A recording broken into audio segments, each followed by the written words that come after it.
Hi friends, ಎಲ್ಲರಿಗೂ ನಮಸ್ಕಾರ. Welcome back to my channel. ನಾನಿವತ್ತು ನಿಮಗೆ ಬಸ್ಸಾರು ಯಾವ ರೀತಿ ಮಾಡೋದು ಅಂತ ಹೇಳ್ಕೊಡ್ತೀನಿ. ಬಸ್ಸಾರಿಗೆ ಕೆಲವು ಕಡೆ ಉತ್ಕ ಅಂತಾರೆ, ಕೆಲವು ಕಡೆ ಸಪ್ಪೆಸರು ಅಂತಾರೆ, ಒಂದೊಂದು ಕಡೆ ಒಂದೊಂದು ರೀತಿ ಹೆಸರಿಂದ ಕರೀತಾರೆ. ಆದರೆ ಮಾಡೋದು ಮಾತ್ರ ಸೇಮ್ ಇರುತ್ತೆ, ಕೆಲವು ಕಡೆ ಚೇಂಜು ಇರುತ್ತೆ. ನೋಡಿ, ನಾನು ನಮ್ಮ ಕಡೆ ಯಾವ ರೀತಿ ಮಾಡ್ತೀವಿ ಅಂತ ತೋರಿಸ್ಕೊಡ್ತೀನಿ. ಬಸ್ಸಾರು ಮಾಡಲಿಕ್ಕೆ ಮೊದಲೇದಾಗಿ ಸೊಪ್ಪು ಬೇಕು. ಸೊಪ್ಪು ನೀವು ಯಾವ ಥರದ ಸೊಪ್ಪಾದರೂ ತೊಗೋಬೋದು. ಬಸ್ಸಾರು ಮಾಡೋ ಸೊಪ್ಪು ಅಂತ ಕೇಳಿದ್ರೆ ಮಾರ್ಕೆಟಲ್ಲಿ ಕೊಡ್ತಾರೆ. ನಾನಿವತ್ತು ಪಾಲಕ್ ಸೊಪ್ಪು, ಮೆಂತ್ಯ ಸೊಪ್ಪು ಮತ್ತು ಕಿರ್ಸಾಲೆ ಸೊಪ್ಪು 3 ರೀತಿ ಸೊಪ್ಪು ತೊಗೊಂಡಿದ್ದೀನಿ. ಅದನ್ನು ಚೆನ್ನಾಗಿ ಒಂದು 3-4 ಸತಿ ತೊಳೆದ್ಬಿಟ್ಟು ನೀರಲ್ಲಿ ಹಾಕಿ ಹೆಚ್ಚಿಟ್ಕೊಂಡಿದ್ದೀನಿ. ನೋಡಿ, ನೋಡ್ತಾ ಇರ್ಬೋದು ನೀವು. ಅದಕ್ಕೆ ಬೇಳೆನೂ ಬೇಕು. ನೋಡಿ, ಬೇಳೆ ಹಾಕ್ತೇನೂ ಮಾಡ್ಕೋಬೋದು. ನಾನಿವತ್ತು ಸ್ವಲ್ಪ ಬೇಳೆ ಹಾಕಿ ಮಾಡ್ತಿದ್ದೀನಿ. ಟೀ ಕುಡಿಯಲ್ಲಿ ಲೋಟದಲ್ಲಿ, ಚಿಕ್ಕ ಲೋಟದಲ್ಲಿ 1 ಲೋಟ ಬೇಳೆ ತೊಗೊಂಡಿದ್ದೀನಿ. ಇಷ್ಟು ಉತ್ಕ ಮಾಡಲಿಕ್ಕೆ ಇದು ಮೇನ್ ಬೇಕಾಗಿರೋದು. ನೆಕ್ಸ್ಟು ಖಾರಕ್ಕೆ ಏನೇನು ಬೇಕು ಅಂತ ನೋಡೋಣ ಬನ್ನಿ. ಕೊತ್ತಂಬರಿ ಸೊಪ್ಪು, ಜೀರಿಗೆ, ಖಾರಕ್ಕೆ ಎಷ್ಟು ಬೇಕಷ್ಟು ಮೆಣಸಿನ್ಕಾಯಿ, 1-2 ಗೆಡ್ಡೆ ಬೆಳ್ಳುಳ್ಳಿ, ಒಂದು ಚಿಕ್ಕದು ಒಂದು ಅರ್ಧ ಈರುಳ್ಳಿಯಲ್ಲಿ ಅರ್ಧ ಹುರಿದಿಟ್ಕೊಂಡಿದ್ದೀನಿ. ಈರುಳ್ಳಿ ಬೆಳ್ಳುಳ್ಳಿನ ಹುರಿದೆ ಹಾಗೆ ಹಾಕಿದ್ರೂ ಚೆನ್ನಾಗಿರುತ್ತೆ. ನಾನು ಹುರಿದು ಹಾಕ್ತಾಯಿದ್ದೀನಿ, ನಮಗೆ ಹಂಗಿದ್ರೆ ಇಷ್ಟ ಅಂತೇಳಿ. ಸ್ವಲ್ಪ ಕಾಯಿ ತುರಿ, ಹುಣಸೆಹಣ್ಣು. ಇದಕ್ಕೆ ನಾವು ಬೇಳೆ ಸೊಪ್ಪು ಏನು ಬೇಯಿಸಿಟ್ಕೊಂಡಿರ್ತೀವಲ್ಲ, ಲಾಸ್ಟಿಗೆ ಅದು ಸ್ವಲ್ಪ ಹಾಕ್ಬಿಟ್ಟು ರುಬ್ಬೋದು. ತೋರಿಸ್ತೀನಿ ನಾನು ಮಾಡಬೇಕಾದ್ರೆ. ಈಗ ಲಾಸ್ಟಿಗೆ ಕಾಳು ಮಾಡ್ತೀವಲ್ಲ, ಸೊಪ್ಪು ಬೇಯಿಸಿದ ಒಗ್ಗರಣೆ ಹಾಕ್ಲಿಕ್ಕೆ ಈರುಳ್ಳಿ, ಕಾಯಿ, ಹಸಿಮೆಣಸಿನ್ಕಾಯಿ, ನಿಂಬೆಹಣ್ಣು ಲಾಸ್ಟಿಗೆ ಉದ್ಕಕ್ಕೆ ಇಂಟ್ಕೊಳಕ್ಕೆ ತುಂಬ ಚೆನ್ನಾಗಿರುತ್ತೆ. ಅದು ಯಾವಾಗ ಹಾಕಬೇಕು ಅಂತಲೂ ತೋರಿಸ್ಕೊಡ್ತೀನಿ ನಾನು. ಇವಾಗ ಮಾಡೋದು ಯಾವ ರೀತಿ ಅಂತ ನೋಡೋಣ ಬನ್ನಿ. ನೋಡಿ, ಕುಕ್ಕರಿಗೆ ಬೇಳೆನ ತೋರಿಸಿದ್ನಲ್ಲ, ಆ ಬೇಳೆನ ತೊಳೆದಿಟ್ಕೊಂಡಿದ್ದೀನಿ. ಆ ಬೇಳೆಗೆ ನಾವು ಈಗ ಸೊಪ್ಪು ಹಾಕೋಣ. ಸೊಪ್ಪು ತೊಳೆದಿಟ್ಕೊಂಡಿದ್ವಲ್ಲ,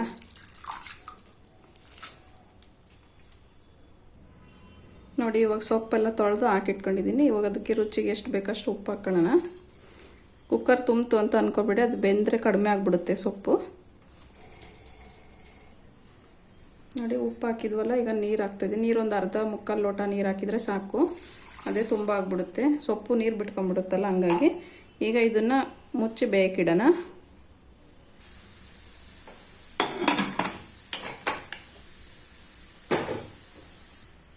ನೋಡಿ, ಇವಾಗ ಬೇಯಕ್ಕಿಡ್ತಾ ಇದ್ದೀನಿ.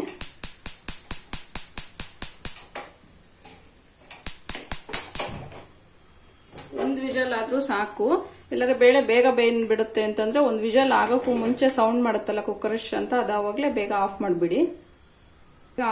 ಬೇಗ ಆಫ್ ಮಾಡಿಲ್ಲ ಅಂತಂದರೆ ಬೇಳೆ ತುಂಬ ಸಾಫ್ಟಾಗಿ ಬಂದ್ಬಿಡುತ್ತೆ. ಅವಾಗ ನಿಮಗೆ ಬಸ್ಸಾರು ಟೇಸ್ಟಾಗಿ ಬರಲ್ಲ. ನೋಡಿ ಫ್ರೆಂಡ್ಸ್, ಬೇಳೆ ಬೇಯಕ್ಕಿಟ್ಟಿದ್ವಲ್ಲ ಆವಾಗಲೇ, ಒಂದು ವಿಜಲಿಗೆ ಆಫ್ ಮಾಡಿದ್ದೀನಿ. ನೋಡಿ ಇವಾಗ ಹೆಂಗೆ ಬೆಂದಿದೆ ಅಂತ ನೋಡೋಣ ಬರ್ರಿ.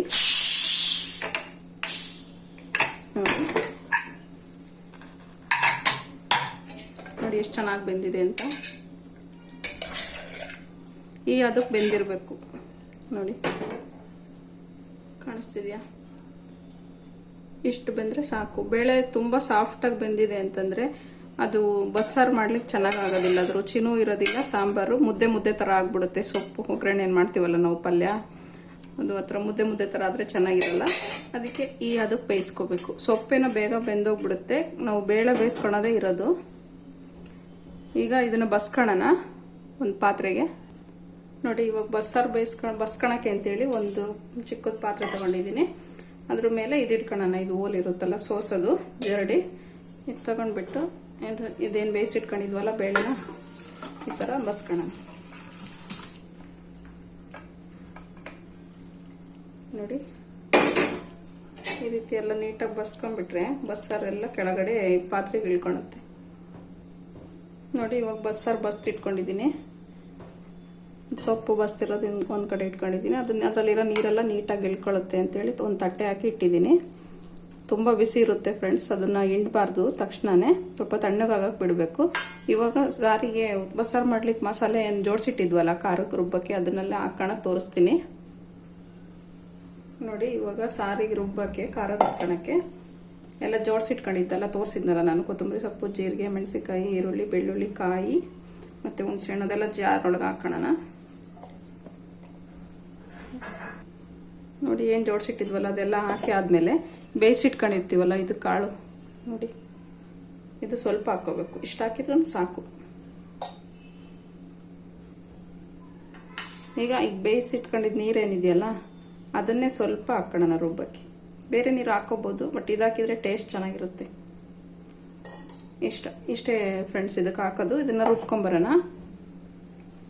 ನೋಡಿ ನಿಮ್ಗೆ ಆವಾಗಲೇ ತೋರಿಸಿದ್ನಲ್ಲ, ಮಿಕ್ಸರ್ ಜಾರಿಗೆ ಹಾಕೊಂಡು ರುಬ್ಕೊಂಬಂದಿದ್ದೀನಿ. ತುಂಬ ನೈಸಾಗಿ ರುಬ್ಕೋಬೇಕು, ಚೆನ್ನಾಗಿರುತ್ತೆ. ತರಿಯಾಗಿ ರುಬ್ಬಿದ್ರೆ ಅಷ್ಟು ಟೇಸ್ಟ್ ಇರಲ್ಲ ಇದು ಬಸ್ಸಾರು. ಇವಾಗ ಇದನ್ನು ರುಬ್ಬಿರೋದನ್ನ ಇದ್ರೊಳಗೆ ಹಾಕಿ ಮಿಕ್ಸ್ ಮಾಡ್ಕೊಳ್ಳೋಣ.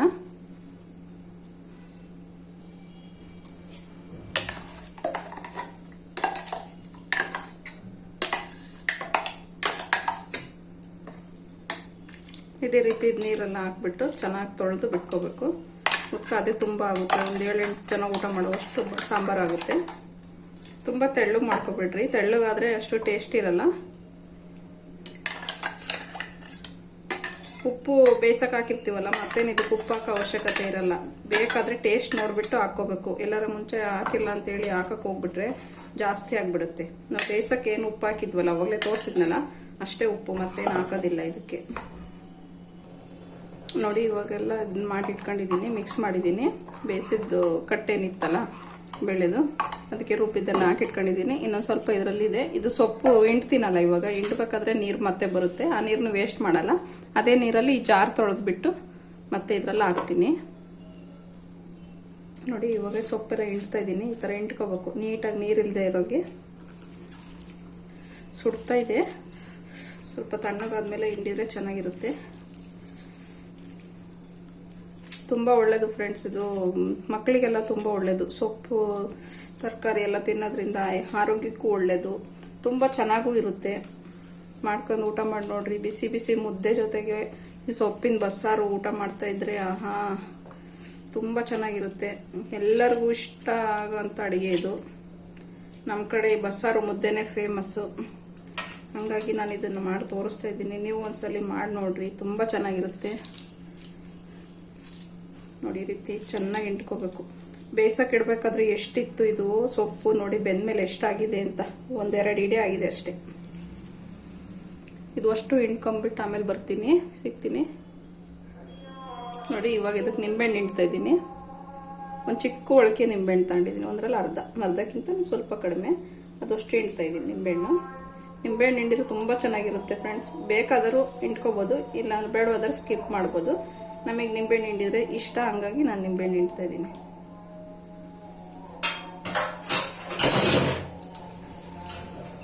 ಕೊನೆಗೆ ಇದಕ್ಕೆ ಒಗ್ಗರಣೆ ಹಾಕಬೇಕು. ನಾನು ಒಗ್ಗರಣೆ ಯಾವಾಗ ಹಾಕ್ತೀನಿ ಅಂತ ತೋರಿಸ್ತೀನಿ. ನೋಡಿ ಇವಾಗ ಉತ್ಕ ರೆಡಿ ಆಯಿತು. ಈಗ ಪಲ್ಯ ಯಾವ ರೀತಿ ಮಾಡೋದು ಅಂತ ನೋಡೋಣ ಬನ್ನಿ. ನೋಡಿ ಇವಾಗ ಪಲ್ಯ ಮಾಡ್ಕೊಳಕ್ಕೆ ಒಂದು ಬಾಣಲಿ ಇಟ್ಕೊಂಡಿದ್ದೀನಿ, ಗ್ಯಾಸ್ ಹಚ್ಬಿಟ್ಟು. ಇವಾಗ ಒಗ್ಗರಣೆ ಹಾಕ್ತೀನಿ. ಎಣ್ಣೆ ಹಾಕೋಣ ಇವಾಗ. ಅದು ಫಸ್ಟು ನೋಡಿ ಒಂದು 4 ಟೇಬಲ್ ಸ್ಪೂನ್ ಎಣ್ಣೆ ಹಾಕೊಂತಿದ್ದೀನಿ. ಇದ್ರಲ್ಲಿ ಹಾಕಿದ ಒಗ್ಗರಣೆನೇ ನಾನು ಸಾಂಬಾರಿಗೆ ಹಾಕ್ತೀನಿ, ಹಂಗಾಗಿ ಸ್ವಲ್ಪ ಎಣ್ಣೆ ಜಾಸ್ತಿ ಹಾಕೊಂತಿದ್ದೀನಿ ಅಷ್ಟೇ. ನೋಡಿ ಎಣ್ಣೆ ಕಾದ ನಂತರ ಸಾಸಿವೆ ಹಾಕೋಣ. ನೋಡಿ ಇವಾಗ ಎಣ್ಣೆ ಕಾದಿದೆ, ಸಾಸಿವೆ ಹಾಕೊಂತಿದ್ದೀನಿ. ನೋಡಿ ಇವಾಗ ಎಣ್ಣೆ ಕಾದಿದೆ, ಚಟಪಟ ಅಂತ ಸಾಸಿವೆ ಸಿಡಿತಾ ಇದ್ದಾವೆ. ಹೆಚ್ಚಿಟ್ಕೊಂಡಿದ್ವಲ್ಲ ಮೆಣಸಿನಕಾಯಿ ಹಾಕೊಂತಿದ್ದೀನಿ ಫಸ್ಟು. ಇದ್ರ ಜೊತೆಗೆ 1-2 ಈರುಳ್ಳಿ, ಇದನ್ನೆಲ್ಲ ಆಮೇಲೆ ಹಾಕೊಳ್ತೀನಿ. ಇವಾಗ ಸದ್ಯಕ್ಕೆ ಸ್ವಲ್ಪ ಇದನ್ನ ಮೆಣಸಿನಕಾಯಿ ಈರುಳ್ಳಿ ಹಾಕಿದ್ನಲ್ಲ, ಇದು ಸ್ವಲ್ಪ ಚೆನ್ನಾಗಿ ಫ್ರೈ ಆದ ತಕ್ಷಣ ಇದ್ರಾಗುತ್ತೆ ಸ್ವಲ್ಪ ಒಗ್ಗರಣೆ ತೆಗೆದು ನಾನು ಸಾಂಬಾರಿಗೆ ಹಾಕ್ತೀನಿ.